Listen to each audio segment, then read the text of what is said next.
और पीडीएम को जो जो सपोर्ट कर रहा है उनके खिलाफ भी होता जा रहा है। पुलिस और ब्यूरोक्रेसी को कौन इस्तेमाल कर रहा है? यानी यहां पे इमरान खान तो इस वक्त पुलिस और ब्यूरोक्रेसी को इस्तेमाल नहीं कर रहे।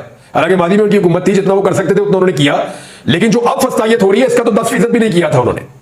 हालांकि वो गलत था। जो उस वक्त अगर इमरान खान साहब ने पुलिस को या इंतजामिया को इस्तेमाल किया, राणा सनाउल्लाह वाले केस के अंदर मैं राणा सनाउल्लाह के साथ खड़ा हुआ था, मैंने कहा था नहीं ये ज्यादती कर रहे हैं, ये जुल्म है, ये शहरियार अफरीदी इस्तेमाल हो रहे हैं, पीडीए की गवर्नमेंट इस्तेमाल हो रही है, ये गलत है, ये नहीं होना चाहिए। मैंने इसके लिए आवाज उठाई थी।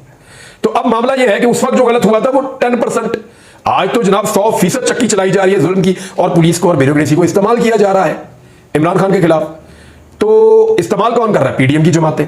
बांग्लादेश में कौन इस्तेमाल कर रहा था? हसीना वाजिद और उनकी एस्टेब्लिशमेंट। और आखिरी एक सिमिलैरिटी मैं आपको बता देता हूं, भागने की रवायत। इमरान खान आज तक भागा नहीं।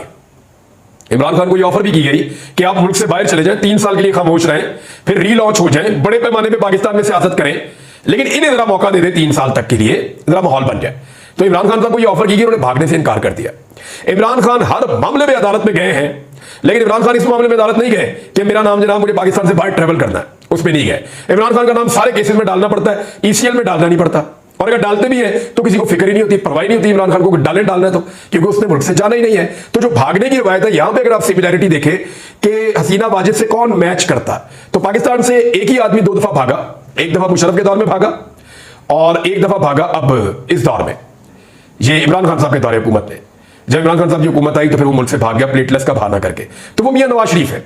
तो सिमिलैरिटी सारी की सारी हसीना वाजिद की पीडीएम की जमातों से, खुसूसन नवाज शरीफ से मिलती है, और जो दूसरी साइड है वो इमरान खान साहब के साथ मिलती है। मैं एक चीज और आपके सामने रखना चाहता हूं कि देखें, बात वहां पे चेंज हुई। हसीना वाजिद ये फैसला इतवार को कर चुकी थी कि वो छोड़ देगी मुल्क अगर हालात खराब हो गए। तो दोनों ऑप्शन रखे हुए थे।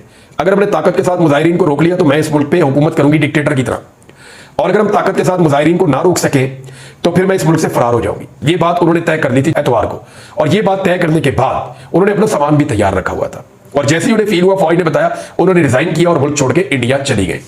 इंडिया में फिर वो अगरतला पहुंची, वहां से उनको एक स्पेशल फ्लाइट पे पहुंचाया गया दिल्ली में, वहां से वो कहीं आगे जाना चाहती है अगर उनके लिए रास्ते खुलते हैं तो ये तो है कहानी हसीना वाजिद की। पाकिस्तान से जब भी भागे नवाज शरीफ साहब भागे। अच्छा, बांग्लादेश की फौज खड़ी नहीं हुई, हालांकि फौज ने सारा जुल्म के अंदर हिस्सा लिया, धांधली के अंदर हिस्सा लिया, फौजी एस्टेब्लिशमेंट ने हसीना वाजिद का हर जगह पे साथ दिया, लेकिन जो बांग्लादेश की फौजी एस्टेब्लिशमेंट है उसने सरेंडर कर दिया था अवाम के सामने। वो अवाम के साथ घुल मिल गए थे। फिर फौजी की आदत मजबूर हो गई कि नहीं जी ये तो बड़ा मैस हो जाएगा, बड़ी प्रॉब्लम हो जाएगी, तो आप चली जाए यहाँ से। तो फौज ने बड़ी चालाकी की और उन्होंने अपनी स्किन बचाने की कोशिश की, फिर अपनी मर्जी की हुकूमत बनाने की कोशिश की, तो तलबा उस पर भी नहीं माने। उन्होंने वार्निंग दी, उन्होंने कहा जी हम आपको 3 बजे तक टाइम दे रहे हैं, आप असेंबलियां तहलील करें। 2 बजे असेंबलियां तहलील हो गई 1 घंटा पहले, और उन्होंने फिर नाम दिया मारे इक्तसादियात है, यानी बहुत बड़े मईशतदान है, प्रोफेसर यूनुस का। इनकी उम्र 83 साल है और इनको चीफ एडवाइजर, यानी जो अबूई हुकूमत बन रही है बांग्लादेश में, उसका सरबराह बनाने का इनको फैसला किया गया। और ये बांग्लादेश में जिस नाम से मशहूर है वो मैं आपको बताता हूं, इनका नाम है गरीबों का बैंकर। इन्होंने एक बैंक बनाया था बांग्लादेश में, उसका नाम था ग्रामीण बैंक। इस बैंक ने गरीबों को बहुत बड़े पैमाने पर कर्जे दिए, और इतने कर्जे दिए कि गरीबों ने आहिस्ता आहिस्ता अपनी मईशत खड़ी करना शुरू की। इन्होंने बेशुमार गरीबों को खड़ा किया बांग्लादेश में। तो इनका इतना सक्सेसफुल मॉडल था कि इस मॉडल को लेकर 2006 में इन्हें नोबेल अमन का जो एक अवार्ड है ना, नोबेल पीस प्राइज, वो इनको दिया गया 2006 में। 2007 में इन्होंने अपनी पॉलिटिकल पार्टी बनाने की कोशिश की तो हसीना वाजिद को गुस्सा आ गया, तो उन्होंने इनके खिलाफ केस भी चलवाया, इनको जेल भी भिजवाया। अभी ये बरतानिया में मौजूद है, और इन्होंने हामी भर दिया कि ये आएंगे प्रोफेसर यूनुस और बांग्लादेश को संभालेंगे। तो इनके ज़ेरे निगरानी एक हुकूमत बनेगी पूरी, और जब वो हुकूमत बन जाएगी तो फिर बांग्लादेश में दोबारा इलेक्शन होंगे। तो बांग्लादेश उस तरफ जा रहा है। अब एक और चीज देखने की कि बांग्लादेश की फौज ने पब्लिक के सामने सरेंडर क्यों किया। उनको तो कोई जंग भी नहीं लड़नी।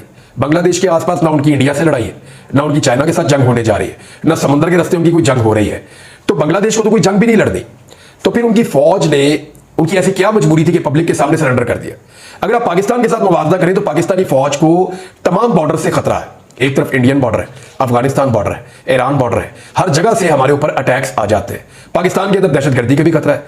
तो बांग्लादेशी फौज को जितनी उनकी आवाम की जरूरत है, पाकिस्तानी फौज को अपनी आवाम की उससे 10 गुना ज्यादा जरूरत है, ज्यादा सपोर्ट चाहिए। तो बांग्लादेशी जो फौज है उसने फैसला किया कि वो आवाम के साथ खड़े हो जाएंगे और अपने मफादात को छोड़ देंगे। तो पाकिस्तान के अंदर भी ये सिचुएशन बन जाएगी। देखिए, लोग मानते हैं, सारे लोग ऑफ द रिकॉर्ड ये बात करते हैं, लेकिन इसको कहने की जरूरत कोई नहीं करता कि वाकई में पाकिस्तान की फौज से पाकिस्तान की आवाम में दूरी पैदा हुई है। पीडीएम की सपोर्ट की वजह से, क्योंकि पीडीएम को लगातार जब सपोर्ट की पाकिस्तान की मिलिट्री एस्टेब्लिशमेंट ने, तो उसकी वजह से लोगों के शिकवे पैदा हुए। और इसी वजह से तो बार बार पाक फौज के जो तर्जुमान है वो आके स्टेटमेंट भी देते हैं और वो ये बात भी करते हैं। वो नजर आता है उनके स्टेटमेंट के अंदर, उन्हें इस बात की फिक्र है कि पाकिस्तानी आवाम से पाकिस्तानी फौज को दूर करने की कोशिश की जा रही है। लेकिन ये हो क्यों रहा है, इसको असेस कर लिया बांग्लादेश की फौज ने। पाकिस्तानी फौज को भी ये असेस करना पड़ जाएगा और ये हो जाएगा।